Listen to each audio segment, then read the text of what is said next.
Buenos días, amigos y amigas de Libertad de Expresión. El ministro de Defensa venezolano Diosdado Cabello le hizo un llamado al presidente Luis Abinader a que salden, a que le paguen una deuda de 350 millones de dólares que según él le adeuda a la República Dominicana por conceptos de compra de petróleo. El presidente Luis Abinader de inmediato le respondió diciéndole que él no ha comprado, que su gobierno no ha comprado ni medio peso de petróleo a Venezuela desde que asumió el poder. Que no ha dormido, que desde el 2015 no se le compra petróleo a Venezuela. Pero ciertamente esa deuda existe. Aunque se afirma que no son 350, sino 214 millones de dólares. Que esa es la cifra que asciende la deuda dominicana con Venezuela. Pero al parecer, el ministro de Defensa Diosdado Cabello alteró un poco la cifra, aumentó esa cifra para sacarle provecho al conflicto. Pero lo cierto es que el presidente Luis Abinader no le dio la respuesta que debía darle. Le dio una respuesta que no es la adecuada. ¿Por qué? Porque el presidente sabe que las deudas de los estados son constantes. Que cuando un presidente sustituye a otro, hereda los activos, pero también hereda los pasivos. Es igual que cuando los hijos heredan el dinero o las propiedades de un padre que muere. Heredan las cosas buenas, pero también heredan las malas. Es decir, heredan los activos y también los pasivos. Si ese padre dejó deuda, los hijos herederos están en el deber de saldar esa deuda, de honrar ese compromiso y pagar la deuda que haya dejado su padre.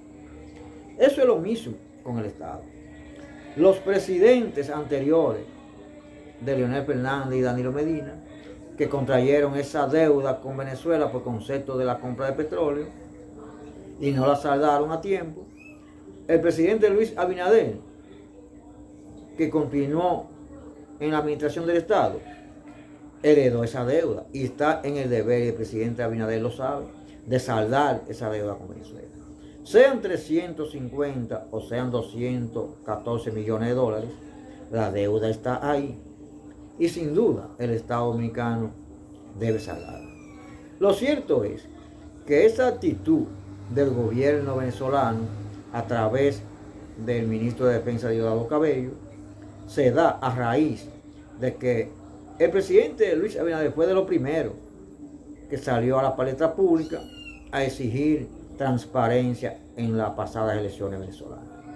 Pero más que exigir transparencia, el pasado 16 de agosto, en la toma de posesión del gobierno del presidente Luis Abinader, se reunió en Palacio con unos 5 presidentes latinoamericanos e hicieron una declaración conjunta en contra del gobierno de Nicolás Maduro, exigiendo que las elecciones las había ganado la oposición, la ultraderecha venezolana.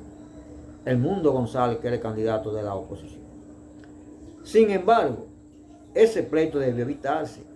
Ese es un conflicto que fue provocado por el presidente Luis Abinader, y él lo sabe. ¿Por qué fue provocado por el presidente Abinader? Porque asumió un pleito que no era de los dominicanos.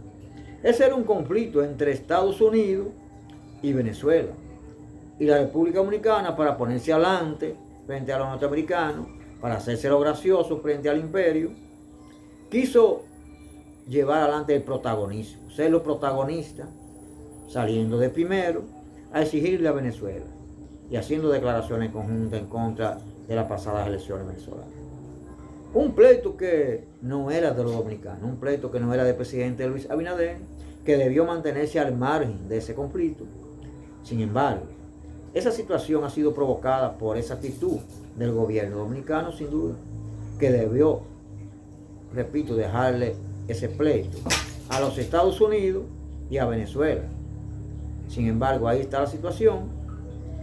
Grave conflicto entre Venezuela y República Dominicana, provocada por el gobierno dominicano, sin duda, por lo que acabo de afirmar. Debió mantenerse al margen y no echar un pleito que no le correspondía, que solo era de Estados Unidos y de Venezuela.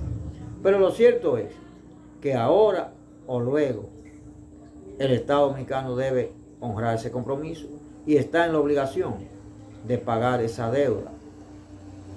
Repito, sean 350 o sean 214 millones de dólares, debe saldar esa deuda con el gobierno venezolano que encabeza el presidente Nicolás Maduro. Economistas dominicanos opinan de que la reforma fiscal que el presidente Luis Abinader someterá al Congreso debe bajar el ITEVI a los diferentes artículos de consumo. Así que lejos de aumentarlo, debe bajar el ITEVI, reducir el monto del ITEVI. Que sin duda la iniciativa, el objetivo del presidente Abinader es aumentar el ITEVI. Cada vez que aquí se hace una supuesta reforma fiscal, que no son reformas nada, sino una imposición, una colocación de impuestos a los mismos artículos o a nuevos productos en perjuicio de la mayoría de los consumidores. Pero opinan esos economistas que esta vez se debe reducir el ITEVI y que paguen más los que más tienen. Que los impuestos sean pagados mayormente por los que más tienen, es decir, por los ricos, por la élite oligárquica dominicana. Lo que he dicho en diferentes programas, que deben pagar los que más tienen, no los que menos tienen. Y pagan los que menos tienen porque los pobres en cualquier país del mundo son más. Los ricos son un reducido grupo y son los que menos pagan. Deben gravar el capital, no el consumo, focalizando en que sean precisamente los que más tienen, los que más pagan. Y así la carga no vaya a los hombros casi de manera absoluta de la inmensa mayoría, que son los de escasos recursos. Sin duda, yo he dicho eso docenas de veces, que deben pagar lo que más tienen. Pero también esa afirmación de esos economistas de que se debe reducir el ITEVI sería una medida absolutamente positiva a favor de la inmensa mayoría de la población.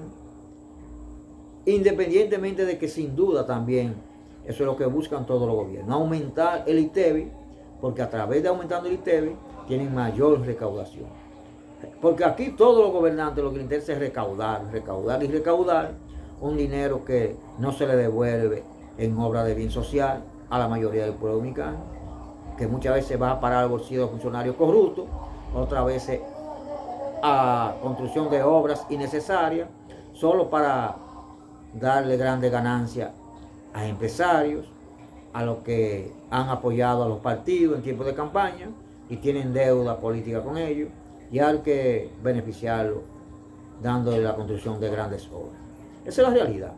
Pero vamos a esperar que no se aumente el ITEVI en una posible reforma fiscal y que ciertamente sean los que más tienen, los que más paguen. Que se grave el capital, no en consumo, y así se estará beneficiando aún mínimamente a la inmensa mayoría de nuestra población. Esa es la realidad, porque caramba, ya está bueno de que el dado siempre se cargue a los que menos tienen. Señores, se ha denunciado que existe una mafia en la República Dominicana que se dedica a traficar con haitianos hacia Sudamérica. Y que en esa mafia supuestamente también están involucrados empleados de la Dirección Nacional de Migración Dominicana. Como siempre he dicho, aquí, por ejemplo, los cientos de miles de haitianos que entran cada año desde Haití al territorio dominicano. El gobierno del presidente Luis Abinader, que desde que se instaló ahí en los 4 años que concluyeron, han dado de cacería en busca de supuestos indocumentados. Pero nunca han salido de cacería para desmantelar la mafia, que ellos saben quiénes son, que ellos saben que está compuesta por altos funcionarios de los gobiernos, por funcionarios de migración, por funcionarios de los consulados dominicanos, por empresarios y por altos oficiales militares, que son los que se han enriquecido cobrando dinero en dólares caros para traer a todos esos haitianos indocumentados a la República Dominicana. Entonces no es extraño que se diga hoy que posiblemente estén involucrados empleados de migración en esa mafia que se ha informado que existe en la República Dominicana y que se dedica a traficar con haitianos hacia países de Sudamérica. Se recuerda que hacia Colombia, Venezuela y otros países, en este caso de Centroamérica, como Guatemala y Honduras, han llegado miles de haitianos en los últimos años, tratando entonces de llegar a la frontera con México y de México a la frontera con Estados Unidos. Entonces, sin duda, si existe esa mafia, que no se duda nada porque hace muchos años, repito, que la mafia de tráfico de haitianos hacia la República Dominicana existe en este país, y ninguno de los gobiernos, Leonel Fernández, Danilo Medina, Hipólito Mejía, y mucho menos ahora el presidente Abinader, se han empeñado en desmantelar y someter a la justicia, sin importar que caiga quien caiga, porque siempre hay funcionarios del gobierno involucrados en ese tráfico de haitianos al país. Pero no le interesa protegerlo, y por eso todo el mundo sale de cacería en busca de haitianos indocumentados, pero nadie se interesa, y el presidente Abinader lo sabe, por desmantelar esa peligrosa y criminal mafia que se aprovecha de la miseria haitiana para explotarla y enriquecerse con el tráfico de indocumentados haitianos al territorio dominicano. Ahora se denuncia que también al territorio de países de Sudamérica. El presidente Abinader tiene esa tarea por delante de hacer lo que otros no han hecho, si quiere trabajar a favor de que se desmantele esa mafia. Eso está muy fácil. Ellos tienen los cuerpos de inteligencia investigativa, ellos saben quiénes la componen esa mafia, solo necesita voluntad para que se desmantele y sean sometidos a la justicia. Y entonces no se podrá hablar más, no se hablará más de la nutrida llegada de indocumentados a la República Dominicana del territorio haitiano, si desmantelan esa mafia que se enriquece año tras año explotando la miseria haitiana.